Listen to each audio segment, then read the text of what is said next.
Hi everyone, today I'm going to teach you how to make a table centerpiece with sun theme.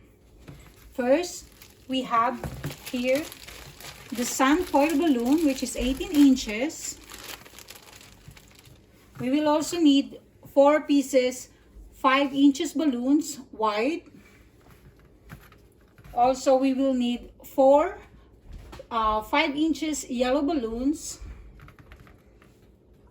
a water balloon, and a balloon pump. Okay, so first we can start with blowing the 5 inches balloon. We could use 4 pumps, like 1, 2, 3, 4. Okay, then you don't have to tie it, just twist it and hold them tight.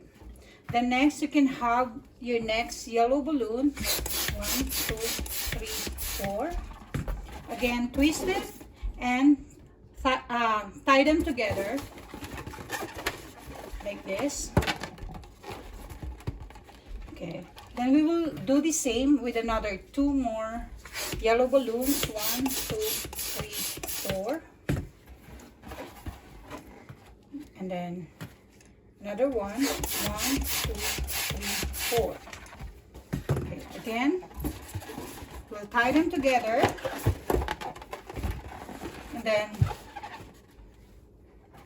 join these 2 balloons to make a cluster. This time, we will inflate the white balloons, but we will try to make this one smaller than the yellow balloon. So instead of pumping 4 times, we will pump 2. 1, 2. Again, you don't have to tie it, just twist it and hold them tight. Same thing with the next white balloon. 2. And then tie them together. Same as what we did to the yellow balloons. Again, with the other 2 white. And your last 1 white balloon. Okay, tie them together. And after that, join these 2 balloons like this. Twist it. And then and then you see the knots here. Join it with the knots here with the white balloon. Tie them together like this. And then flatten it.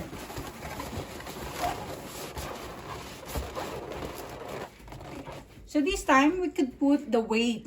The water balloon will serve as a weight, so it won't keep moving or it won't fly away. Just tie it here and it will be more stable. So this time, for our final step, we will inflate the sun.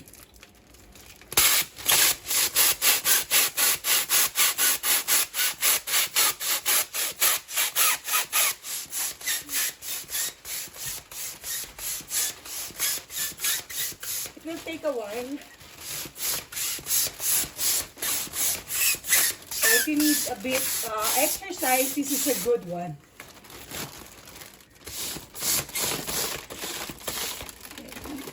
Try to spread the rays. Okay. Then this kind of balloon is self-sealing. So you just need to, press this one and it's already sealed.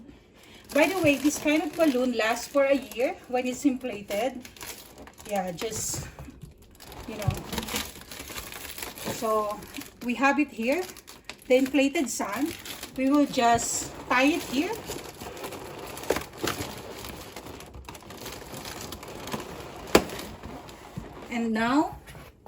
And there you go. Now we have our sun centerpieces.